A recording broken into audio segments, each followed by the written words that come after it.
indireta com vocês.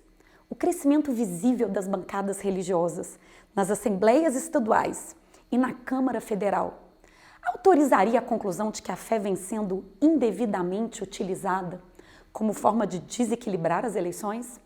Se é assim, então não seria o caso de retirar a fé religiosa da política e criar uma nova figura de abuso de poder? O abuso do poder religioso? Atribui-se a Buda a frase de que a vida não é uma pergunta a ser respondida, é um mistério a ser vivido. De fato, a existência em si é um grande mistério. De onde viemos? Para onde vamos? O homem é mesmo o senhor do seu próprio destino, traçado através das suas escolhas ou não? Existe um caminho previamente estabelecido para cada um de nós chamado destino? Como explicar as brutais diferenças entre as vidas das pessoas? As dúvidas, de fato, são infindáveis e compõem esse universo misterioso da vida e da existência. Só há uma certeza determinante nesse ambiente tão desconhecido, a certeza da finitude. E o ser humano, justamente por ser um único ser vivo com consciência da sua finitude, carrega o fardo de ter que administrar a circunstância de que cada dia que se passa é um dia a menos de vida que se tem. Muitos atribuem a essa percepção da finitude e a esse fardo o desenvolvimento da fé, o apelo a algo maior, intangível, que dê sentido à existência e a seu fim inexorável, que preencha lacunas e que confira algumas respostas. Mas a fé não se confunde com a religião. Fé é convicção, é certeza, é a confiança absoluta sobre a existência de algum fato ou sobre a verdade de alguma premissa. Religião é outra coisa, religião é micro. A religião poderia ser definida como um conjunto de ideias e verdades específicas que surgem em torno da fé individual. Nem toda fé é religiosa. Eu posso ter fé em uma pessoa, em uma ideologia, em um específico pensamento. Eu posso ter fé em animais e eu posso ter fé até mesmo num objeto, quando eu confio fortemente que ele vai servir para aquela finalidade para o qual foi desenvolvido. Não é à toa que Gonzaguinha, num poema que por acaso também é música, falava em fé na vida, fé no homem e fé no que virá. Se a gente for ao dicionário, a primeira definição de fé que a gente encontra é a seguinte: fé é convicção. Ter fé é ter convicção. Somente depois o dicionário nos leva para a fé religiosa, que é aquele conjunto de ideias e crenças de determinada religião ou doutrina. Mas o dicionário não segue. Ele coloca também como definições de fé: confiança, crédito, credibilidade, fidelidade a compromissos. Tanto o conceito de fé transborda a ideia religiosa que o próprio direito faz uso da expressão fé diversas vezes. Nós não temos aquele que age de boa fé, no sentido de um comportamento pautado pela fidelidade, pelo compromisso, com credibilidade, mas a gente tem também quem age de má fé. E o que dizer da fé pública dos documentos? A revelar aquela convicção absoluta, ou em direito presunção absoluta, de veracidade do conteúdo dos documentos públicos. Mas aonde que eu estou querendo chegar com toda essa conversa sobre o conceito de fé, que nem de longe, que vai muito além de qualquer elemento religioso? Eu quero chegar na minha premissa de que o voto do eleitor é um ato de fé, é uma escolha movida por uma convicção, por uma certeza, pela crença de que aquele candidato, dentre todos os demais, é o que melhor vai exercer a nobre e grave missão de representar. E mesmo o voto do eleitor descrente, do desesperançoso, daquele que já não confia no sistema, que não confia nos partidos, é também um ato de fé. Fé em que sua escolha de protesto, ao fim e ao cabo, vai acabar mudando o estado de coisas. Por muitos anos, os pesquisadores tentaram mapear as fontes da fé, as origens das convicções. Uma pesquisa desenvolvida pela Universidade de Harvard, publicada há mais de 10 anos, chegou à conclusão de que pessoas que se valem mais da intuição para resolver problemas seriam mais tendentes a ter fé do que as pessoas que se valem mais do mecanismo reflexivo. Mas isso é só uma fagulha de informação numa indagação ainda completamente em aberto. O que faz com que algumas pessoas tenham mais fé do que outras? Que elas acreditem mais, confiem mais, tenham mais convicção. E assim como as origens da fé são um mistério, também é um grande enigma a identificação dos motivos e das razões que condicionam o voto, a escolha, a formação da fé do eleitor no eleito. Por que o eleitor vota como vota? Qual é a origem da fé naquele candidato? E a resposta a essa pergunta, eu suponho, deve valer mais de US$1 milhão. E eu fico imaginando que os marqueteiros não adorariam desvendar esse segredo. Psicólogos, antropólogos, sociólogos e cientistas políticos há décadas procuram desvendar quais são os elementos determinantes na formação da escolha eleitoral, nesse voto de confiança, nesse exercício de fé no eleito. E a única conclusão a que se conseguiu chegar até agora é no sentido de que não existe resposta conclusiva. Acredita-se que é determinante ao eleitor nesse momento de escolha que não é racional, tal como não é racional a fé, a imagem que se tem do candidato. Mas é uma imagem flutuante, volátil, construída a partir da sensibilidade da intuição do eleitor. Vota-se por interesse, por afinidade, simpatia, identificação. Tudo misturado num processo que é muito mais emocional do que racional, tal como a fé em si mesmo. Até mesmo torcida de futebol é tido por estudiosos como elemento de alguma importância no momento de construção dessa conexão, da construção dessa escolha, da formação da fé do eleitor no eleito. Evidentemente que a religião também é um desses elementos de construção de afinidade, de simpatia, de conexão, de identificação, de apelo emocional, de busca pela fé do eleitor. Ou seja, ao lado de outras convicções, de outras fés, a fé religiosa também pode naturalmente desempenhar um papel muito importante na formação da escolha, da fé do eleitor. Seria isso um mal a ser combatido? Deveríamos dar um passo a mais, repressivo, para criar uma nova figura abusiva em matéria eleitoral, exclusivamente destinada a líderes religiosos, às comunidades religiosas e à fé religiosa?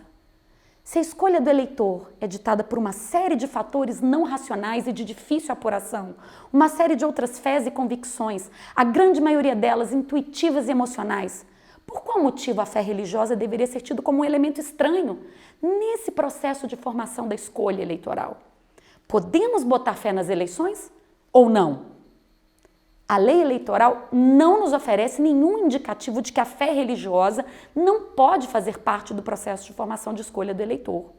Existem apenas 2 regras na lei eleitoral que se aplicam às instituições religiosas e nenhuma delas foi concebida para tratar o fenômeno religioso de forma especial. A primeira regra é aquela que veda pessoas jurídicas de doarem a campanhas e partidos, o que naturalmente atingem as igrejas, que são pessoas jurídicas. A segunda regra proíbe a realização de propaganda no interior de qualquer bem de uso comum, o que abrange os locais de celebração religiosa, que são bens de uso comum por definição do Código Civil. Mas vejam, nenhuma dessas vedações decorre de qualquer especificidade própria do fenômeno religioso. São regras que têm como destinatários não as entidades religiosas, mas as pessoas jurídicas, no caso das doações, e os bens de uso comum, no que se refere à propaganda no interior. São dispositivos legais que não têm vinculação com os atributos que qualificam a fé religiosa e que agrupam os seguidores de determinada denominação entre si e entre os seus líderes.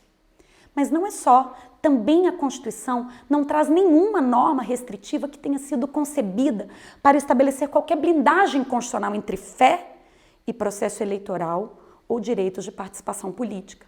Fiéis e autoridades eclesiásticas podem votar e podem se candidatar sem qualquer restrição ou sem exigência, por exemplo, de afastamento das funções religiosas. Mas é verdade que nem sempre foi assim. Não sei se os senhores sabiam, mas a nossa primeira Constituição, a nossa Constituição Republicana de 1891, primeiro documento constitucional a consagrar a cláusula da separação Estado e Igreja, ele vedava o alistamento eleitoral de membros de comunidades religiosas sujeitas a voto de obediência ou a qualquer tipo de regra que importasse em renúncia da liberdade individual. Mas aqui é bom advertir, a Constituição Republicana de 1891 é por muitos considerada como um texto quase que hostil ao fenômeno religioso, até para marcar a ruptura com o modelo imperial de 1824, que era mesmo um modelo de confusão Estado e Igreja. Mas a restrição da Constituição de 1891 não constou de nenhum outro texto constitucional brasileiro. Nenhum. Houve uma deliberada supressão constitucional dessa restrição. Os senhores sabiam que em Portugal hoje há uma regra na Constituição que proíbe que partidos políticos utilizem expressão ou simbologia religiosa? Lá em Portugal, por exemplo, não é possível a criação de um partido cristão como temos aqui. Mas nada semelhante tem no Brasil. A fé religiosa, portanto, é um elemento neutro em tema de formação da vontade do eleitor. É um fator livre de qualquer tutela ou intervenção do Estado, um verdadeiro indiferente legal e constitucional. E esse silêncio eloquente da Constituição e da lei revela a clara intenção de se conferir aos movimentos religiosos o mesmo tratamento que é dado a todos os demais grupos de interesse, que desejam convencer a sociedade quanto às suas ideias, que desejam conquistar a escolha, a crença e a fé do eleitor.